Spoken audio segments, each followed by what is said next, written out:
Hey, this is Mark, and today I've got a Samsung S6 Edge here for data recovery. So I've already worked on this for a bit, and the first thing that I did is what I usually do with these, just connect up to DC power supply and see what it does.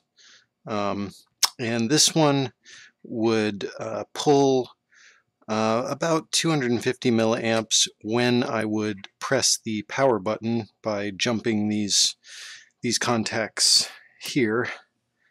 Um, but it wouldn't actually boot, it would just drop back to zero. So I tested for voltage on the power button contact that has been corroded off right here. And I found a very, very low voltage, and you're supposed to get battery voltage right here on these.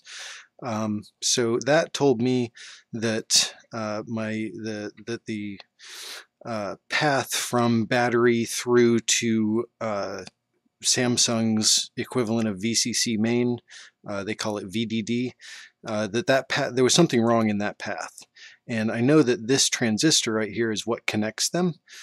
So I just kind of placed a jumper to connect basically battery main to VCC main. So then after doing that, I was able to get it to prompt to boot, and it would just kind of go up a little bit and then hang out right at 250 milliamps with no image. So I kicked a few caps off that just looked ugly, and then down here on the back side of the board, this whole area was really bad. So I pulled this, which is the charging. It's related to charging. It's, I guess the closest equivalent would be that it kind of acts like Tigris does in an iPhone. So I pulled that, and there was corrosion all under it. Replaced it, and then I pulled this guy, which is I'm not sure, but I think it's like the baseband power management IC. So after pulling this and pulling this off without replacing both of them, I tested it, and I did get it to boot up, but then it would just hang at the T-Mobile logo. So I put the charging chip back on, or I put a new one on, and then I was gonna put this baseband PMIC back on, but I looked at the bottom of it, and it looks kind of not good. Like it's corroded up into the bottom layer of the chip, which this bottom layer is kind of like almost like a flex cable glued onto the chip. So it's like a plastic with copper traces in it, and a lot of them look like they were corroded. So I don't really trust this chip. So I've pulled another one from a known good board, and I was really hoping that I would get mostly even balls, which most of them are pretty even, but some of them are not. So I'm going to give this a try, and if this doesn't work, I'll try to reball it, even though I don't have a stencil for it. But I'm going to try just seeing if I can make this work first.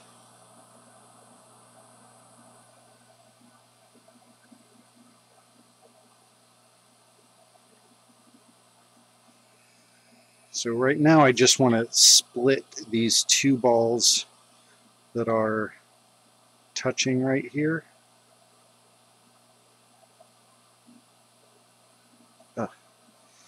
Get back over there, Chip.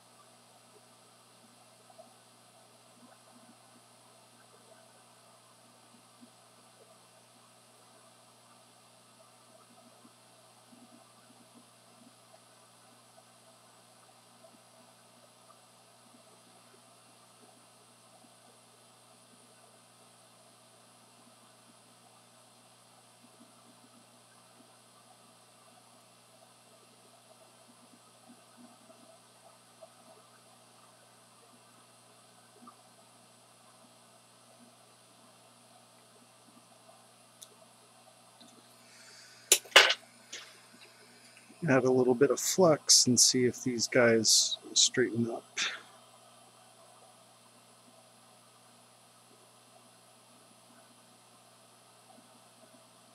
Ugh.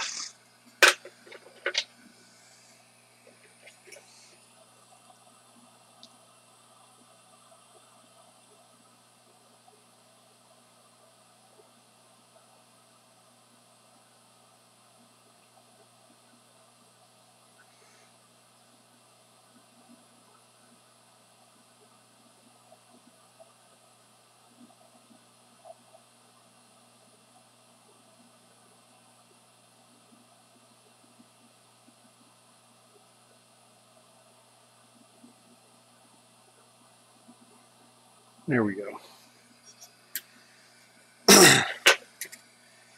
Now I want to, if I can, just take a little bit off of each of these.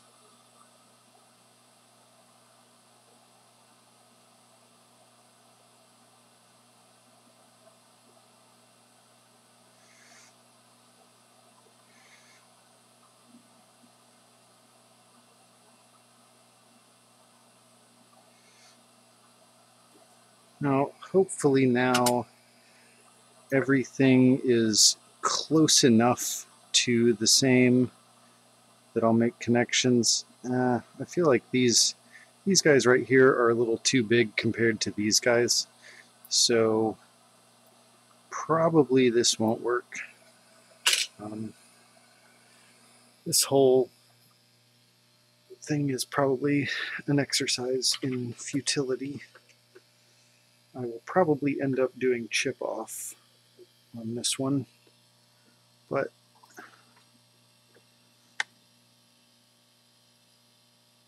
maybe it'll work. So what's on the board is, I guess I'll clean that up.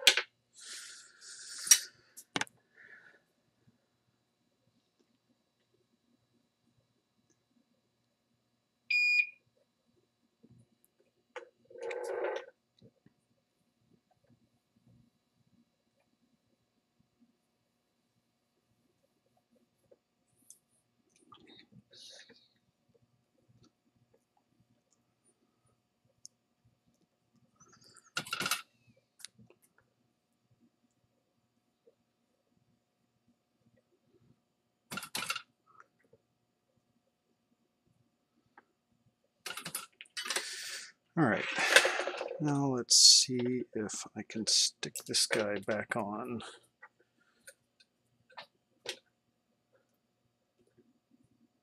So he went like that.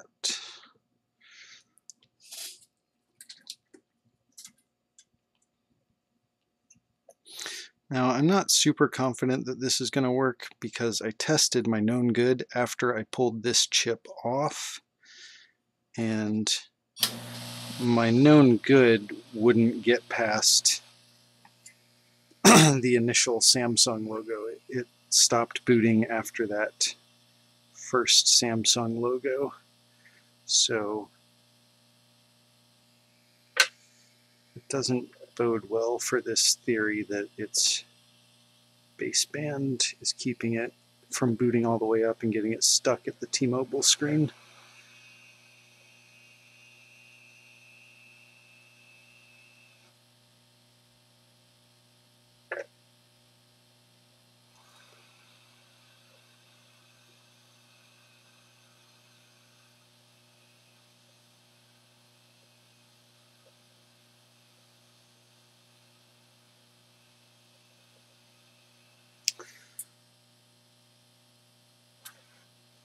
Just take these fat ugly caps off. So really the whole point of why I'm doing this is just to get more information, to maybe learn something. As it is, I could just abandon this right now and pull the chip off and get the data directly. But if you do that every time, then you don't learn anything new.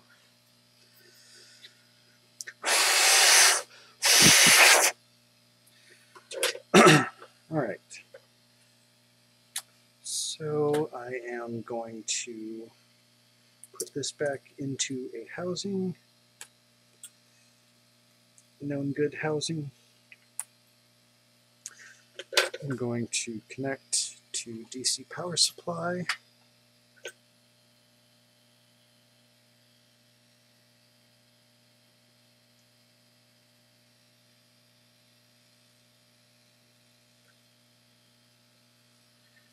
And I'm going to prompt to boot.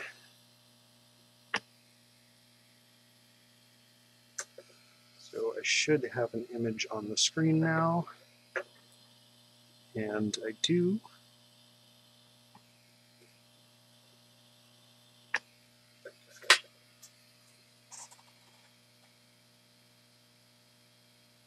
Alright, so this is kind of where it was hanging out before. And I feel like the carrier logos are usually animated, but I don't really know. And this is not animated, so on DC power supply I'm getting kind of fluctuating current going from like 460 milliamps up to 700 milliamps and back down. I'm just hanging out around 500 milliamps now, dipping down to 300 up to 600. So it's like it's doing something, but I don't know if it's going to boot.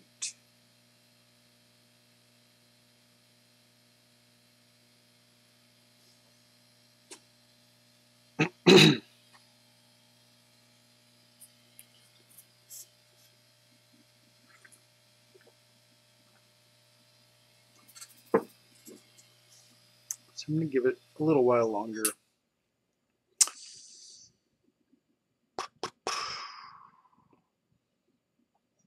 Actually, I'm gonna stop this recording, and if it gets anywhere, I'm gonna start it back up.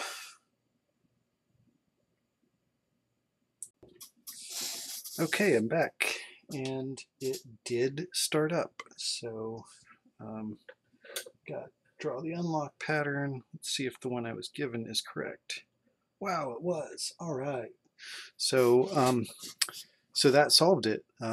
Earlier, when I was working on this, I was thinking, maybe it's just taking a long time to boot up. So like I left it and went and did something else and came back like 15 minutes later and it was still on the T-Mobile screen. So yeah, it was a combination of fixing all the shorts that were in it, jumping that transistor, and then replacing the baseband PMIC, and we've got it booting up again. So that's that. Thanks for watching.